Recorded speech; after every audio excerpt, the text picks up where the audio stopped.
जय हिंद दोस्तों, एक वापस से नए रिएक्शन वीडियो में आप सभी का स्वागत कर रहा हूं। मेरा नाम है गौरव और आप देख रहे हो धमाका डिबेट्स। दोस्तों एक बार फिर से वरिष्ठ पत्रकार अमिताभ अग्निहोत्री जी का डिबेट वीडियो लेके आ चुका हूं। और दोस्तों आज की वीडियो में आप लोग देखेंगे दोस्तों जो मायावती हैं उन्होंने किसी के साथ गठबंधन नहीं किया है। वहीं समाजवादी पार्टी और कांग्रेस पार्टी जो है गठबंधन में, इंडी गठबंधन में है। और खास करके उत्तर प्रदेश की बात की जाए तो मायावती जो है बहुत बड़ा खेला करने जा रही है। इससे जो है कांग्रेस और समाजवादी पार्टी जो है उसमें जो है भूचाल मच गया है, क्योंकि जो मायावती हैं वो सारी सीटों पे जो है लगभग 7 में से 5 मुस्लिम उम्मीदवारों को उतार रही है। इससे जो है समाजवादी पार्टी और कांग्रेस को जो है डर सता रहा है कि कहीं उनका मुस्लिम वोट बैंक जो है वो खिसक ना जाए और चुनाव में जो है भारतीय जनता पार्टी जीत ना जाए। दोस्तों आज इसी की डिबेट पे, इसी विषय पे आज अमिताभ अग्निहोत्री जी का बहुत ज़बरदस्त तरीके से विश्लेषण हुआ है। चलिए वीडियो को शुरू कर लेते हैं। मैं अपना रिएक्शन इस वीडियो के लास्ट में दूंगा, तो चलिए वीडियो को चलते हैं और मिलते हैं सीधे वीडियो के लास्ट में।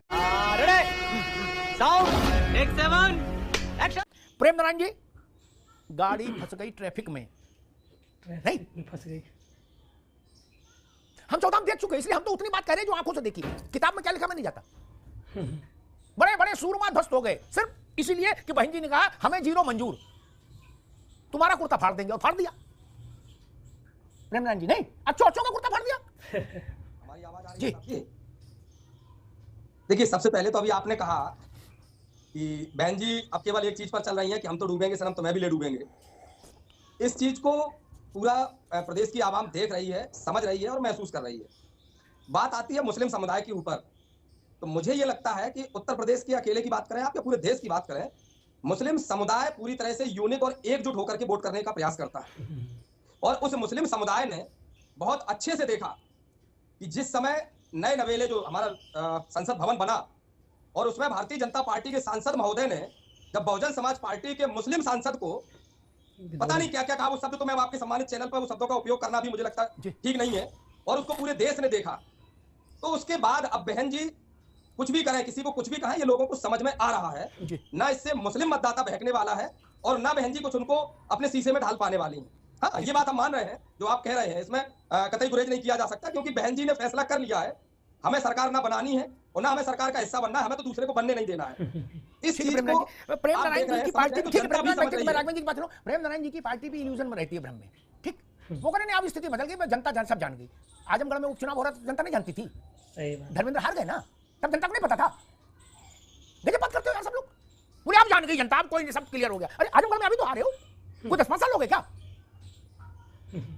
उन गुड्डू एक नहीं, अब नहीं आएंगे बस, मेरा जी मतलब उस गुड्डू जमाली को गुलदस्ता लेके बुलाने आपको जाना पड़ा ना। और माइक पर कहना पड़ा कि गुड्डू जमाली केवल आजमगढ़ के नेता नहीं है, ये पूरे प्रदेश और देश के नेता है। और 10 दिन के भीतर उनको एमएलसी बनाना पड़ा, इसीलिए ना कि गुड्डू जमाली ने आपको नुकसान कर दिया था। इसलिए ऐसी बड़ी बड़ी बातें ना करो कि आप सब जान गए, ऐसा हो जाएगा वैसा ना। मालिक, हमको भी मालूम है जन्नत की हकीकत क्या है। कुछ चीजें और भी हुई जिनका भी बड़ा व्यापक असर है। अयोध्या में मंदिर नहीं बन सकता, कभी मंदिर बन गया, पूजा हो रही है, गाजे बाजे से बन गया, क्या छाती चौड़ी करके बन गया, ठीक बिल्कुल। फिर का कोई माई का लाल 370 नहीं हटा सकता, खून की नदियां बह जाएंगी, खून खून हो जाएगा हिंदुस्तान, क्या किसी की चाय नहीं छलकी, कश्मीर में अमन का झंडा लहरा रहा है, क्या सही अमिताभ जी। फिर कहा कहते चलो सीए नहीं लाके दिखा सकते, सीए लाके दिखाओगे देश में कोहराम मच जाएगा। सीए का नोटिफिकेशन हो गया, 39 पन्नों का नोटिफिकेशन आ गया, काम शुरू। और परसों सीए का नोटिफिकेशन आया, आज उत्तराखंड की सरकार ने यूसीसी का नोटिफिकेशन जारी कर दिया राष्ट्रपति की मंजूरी आने के बाद। क्या ये भी एक वास्तविकता है ना राजनीति की, नावेद जी? और इन घटनाओं का भी राजनीति पर असर पड़ता है कि कौन इनके खिलाफ खड़ा रहा, कौन इनके पक्ष में खड़ा रहा। बिल्कुल नावेद जी को जी, भाजपा ने जो वादे किए थे, खास तौर से इस किस्म के वादे, चाहे इसमें सीए हो या इस तरह के और चीजें पूरे किए, इस बात में कोई शक नहीं। भारतीय जनता पार्टी इस चुनाव में बहुत ताकत के साथ उतरेगी, क्योंकि उसने कई वादे निभाए हैं और उसने किसी न किसी तरह से वो जटिल काम किए हैं, जो ये बात आपकी सही है, जो करना बहुत मुश्किल थे। और भाजपा इस लोकसभा चुनाव में बहुत मजबूती से उतर रही है। उसके बाद भी जो विषय है कि बसपा जैसे राजनीतिक दल उसकी मदद करके उत्तर प्रदेश में 80 में 80 पूरे करने का लक्ष्य पूरा करने में मददगार साबित हो रहे हैं। इस बात का हम लोग जिक्र कर रहे हैं कि भाजपा के आपने उपलब्धियां बनाई, मैं इस बात से सहमत हूं, कई ऐसी उपलब्धियां जिसकी वजह से वोटर उससे प्रभावित है और बड़ी जीत हो सकती है, ये सच है। लेकिन उसके बाद भी बसपा जैसे दल उसकी मदद के लिए किस तरीके से चुनाव में उतरने जा रहे हैं, ये अपना अलग सवाल है। लेकिन मेरा अपना एक जमीनी तजुर्बा इससे थोड़ा सा अलग ये है कि आज की तारीख में बसपा 80 सीटों पर मुसलमान कैंडिडेट खड़े कर दे, बड़े मजबूत कैंडिडेट मुसलमान कर दे, यहां तक कि किसी सीट पर इमाम बुखारी को भी खड़ा कर दे, तो मेरा जमीनी तजुर्बा ये है कि इमाम बुखारी को भी बसपा की टिकट पर 2000 भी मुसलमान वोट इसलिए नहीं देंगे क्योंकि बहन जी इस मामले में इस तौर पे एक्सपोज हो चुकी है कि वो भाजपा के लिए काम कर रही है और भाजपा को हराने वाली शक्तियों को नुकसान पहुंचाने के लिए काम कर रही है। भाई ने जो बातें की उसमें 2 बातें मुझे लगता है उन पर टिप्पणी बहुत जरूरी है। कल तक कांग्रेस मायावती के साथ बातचीत में रही कि मान जाओ आप, क्या बिल्कुल इसलिए यहां बैठ के किसी भी चीज का खंडन मंडन कर सकते हैं। अब यहाँ नाम लेना ठीक नहीं होगा कि किस स्तर के लोग उसमें थे, लेकिन मेरी बात की पुष्टि उससे हो जाएगी। अविनाश पांडे ने कुछ दिन पहले कहा था कि हम मायावती जी के संपर्क में हैं लगातार, ठीक। तो चिरौरी इधर से थी, थोड़ा इस बात को बात ठीक, लेकिन चिरौरी कांग्रेस की ओर से थी। मैं जानबूझ के चिरौरी शब्द का इस्तेमाल कर रहा हूँ। चिरौरी ज्यादा कुरेदे का नाम ले दूंगा तो फिर विश्वास भंग होगा मेरा, लेकिन चिरौरी थी। दूसरी बात जो नावेद भाई ने कही, मैं उससे सहमत नहीं कि 2000 वोट नहीं मिल सकता, बोकारो खड़ा कर दो बसपा पे, नहीं। मायावती पहली बार बीजेपी के साथ जब चुनाव मैंने उसमें सरकार में रही, कई बार रही ना। गुजरात गई थी कैंपेन करने, ध्यान से सुना ना, को गई थी, तब मुसलमान नींद की गोली खाया था, नहीं ना। उसको पता था कि नरेंद्र मोदी को कैंपेन करने गई मायावती। उन सब के बाद भी मायावती जी ने जब कैंडिडेट उतारे तब उन्होंने धर्मेंद्र यादव जैसे को हरा दिया, क्या तब मुसलमान कहां गया? अब आप करें 2000 वोट नहीं मिलेगा, इसके बाद फर्क हो जाएगी इस चुनाव में। खैर, लेकिन 2014 में क्या हुआ था? तब तक तो मायावती जी भाजपा के साथ जितने रिश्ते रखने थे सब रख चुकी थी नवेशी को। फिर सपा क्यों नहीं जीत गई सीटें? कुछ तो करना होगा ना। मुस्लिम डोमिनेटेड इलाकों का एनालिसिस कर लीजिए, आपको समझ में आ जाएगा सपा क्यों हारी थी, क्या तो क्यों वोट दिया। और लेटेस्ट तो आजमगढ़ है मित्र, क्या मुस्लिम लोगों को ही नहीं पता था कि आजमगढ़ में अखिलेश यादव की प्रतिष्ठा लगी है? पता होगा ना। इस सीट से मुलायम सिंह रहे, इस सीट से अखिलेश रहे, ये तो पता होगा ना। उसके बाद भी उन्होंने हरा के भेज दिया, ये मैं कह रहा हूं। इसलिए अंडर एस्टिमेट मत करिए। फराज भाई साहब, आपको क्या लग रहा है मायावती का जो एम फैक्टर वाला तिलस्म है, ये आपकी चुनावी संभावनाओं को कहां तक और कितना प्रभावित करेगा? बहुत प्रभावित करेगा। या आप मानते हैं ना कि मैंने कुछ भी नहीं करेगा, जीरो, कुछ नहीं? अमिताभ जी, आपकी इस बात का मैं जरूर जवाब दूंगा। उससे पहले मैं आपकी एक और बात का जवाब दे दूं, ताकि आपका इतना अच्छा ये प्रेस्टीजियस शो है और आपको करोड़ों लोग सुनते हैं और आप बहुत लोकप्रिय हैं, तो जनता तक सही चीज भी पहुंचनी चाहिए आपके जो व्यूअर्स हैं। फिर आपने 370 की बात की और उसके बाद में वहां पे सुकून वाली चाय, कुछ ऐसा आपने टर्म यूज किया कि कश्मीर में सब बहुत अच्छा है। लेकिन मैं कुछ भी बोलता हूं, मैं अपनी तरफ से नहीं बोलता हूं। 10 अगस्त 2023 की एक रिपोर्ट है और ये प्रतिष्ठित अखबार द हिंदू में छपी है और मुझे लगता है कि अगर ये रिपोर्ट इन्होंने छापी है तो इसमें कुछ ना कुछ इन्होंने रिसर्च की होगी। टेररिस्ट इनिशिएटेड एक्टिविटीज, ये 370 के बाद 455 हुई कश्मीर में। सिविलियंस पर 156 अटैक हुए, सिविलियंस इंजर्ड 422 हुए, 338 एनकाउंटर्स हुए और सिक्योरिटी फोर्सेस इंजर्ड 334 और सिक्योरिटी फोर्सेस किल्ड 125। ठीक है, अगस्त तक का डेटा है, तो इसलिए ये ना कहा जाए कि 370 हटने के बाद वहां पे हो गया। ठीक, मैं पर्सनली ये मानता हूं। दूसरी समाजवादी को लाभ हो रहा है क्या? कश्मीर के डाटा का बताने से आपको कोई लाभ मिल रहा है? नहीं ना, यही आपकी कमी है। आपके दर्शकों को पिक्चर, अरे चुनाव लड़ना संभल बता रहे हो, कश्मीर अमरोहा देखो। 370 का से कहा नहीं किया सर, 370 का से कहा नहीं किया। दूसरी बात, मर्यादा पुरुषोत्तम भगवान राम का मंदिर बनाने में भारतीय जनता पार्टी का जीरो कंट्रीब्यूशन है। अगर किसी का कंट्रीब्यूशन है तो वो कांग्रेस का है और सुप्रीम कोर्ट का है। ये जनता अच्छी तरह से समझती है। अब आप आ जाइए बहन जी के ऊपर, जो आपने सवाल पूछा कि हमारे ऊपर क्या फर्क पड़ेगा। मैं फिर से दोहरा रहा हूं, अखिलेश यादव जी आज की तारीख में उत्तर प्रदेश के जननायक बनकर उभरे हैं। ये मैं पूरी जिम्मेदारी से बोल रहा हूं। वो मैं इसलिए बोल रहा हूं अमिताभ जी, वो इसलिए जननायक हैं कि बहन कुमारी मायावती जी ने जो मान्यवर काशीराम साहब का मिशन था, मान्यवर काशीराम साहब कहते थे कि हम तब तक नहीं रुकेंगे जब तक कि व्यवस्था के पीड़ितों को हम एकजुट नहीं करेंगे और देश में असमानता की भावना को खत्म नहीं करेंगे। बाबा साहब डॉक्टर भीमराव अंबेडकर ने कहा था कि political democracy can not be achieved until and unless economical democracy is not achieved. आज पीडीए क्या है? पीडीए फॉर्मूला है। देश में जो असमानता बढ़ रही है, देश में जो शोषित है, देश में जो वंचित है, उनको न्याय दिलाने का रास्ता है। अभी रुकना होगा कि भाई साहब बहुत ज्यादा थ्योरी में चले जाते हैं। मैं तो रुको राघवेंद्र बाबा है, मैं तो उतना पढ़ा लिखा आदमी नहीं, लेकिन उनकी बात में ज्यादा विश्वसनीयता आती है। टिप्पणी करके प्रेम भाई पास आऊंगा कि अगर वो ये भी साथ में खोज लेते गूगल पर या अखबार में कि कहां क्या छपा है, वो भी लेते गूगल पर कि इंटरनेट में कि भाई जब 370 लागू थी तो कश्मीर में सत्याग्रह कहां होती थी? क्या तब कितनी घटनाएं हो रही थी और 370 हटने के बाद क्या स्थिति? तब कंपैरिजन आता। ये सब खतरे से कोई लाभ नहीं ना। इटावा में इससे वोट मिलेगा नहीं, 370 हटी, इससे वोट मिलेगा भाजपा को इटावा में भी, लेकिन आप ये हिंदू की कटिंग लेकर घूमोगे, 2 वोट नहीं मिलेगा। यही तो समझने की बात है। खैर अच्छी बात है। प्रेम नारायण जी, मुझे लगता है खड़गे जी को, राहुल जी को निश्चिंत हो जाना चाहिए उत्तर प्रदेश में।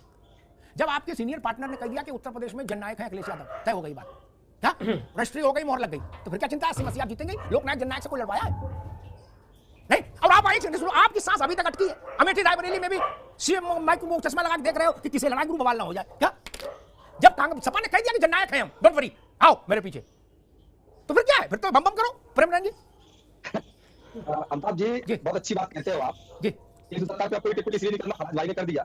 आपने चश्मा उठाया तो मेरे हिसाब से चश्मा लगा करके राघवेंद्र जी और उनकी पार्टी को जोर जोर से चिल्ला रही है अब की बार 400 पार। ये बरेली बदायूं का टिकट नहीं घोषित कर पा रहे हैं, ऊपर से लेकर नीचे तक पसीने पसीने हो रहे हैं और टॉर्च लगा करके देख रहे हैं किस पार्टी से कौन आ सकता है, हमारे साथ कैसे क्या करना है।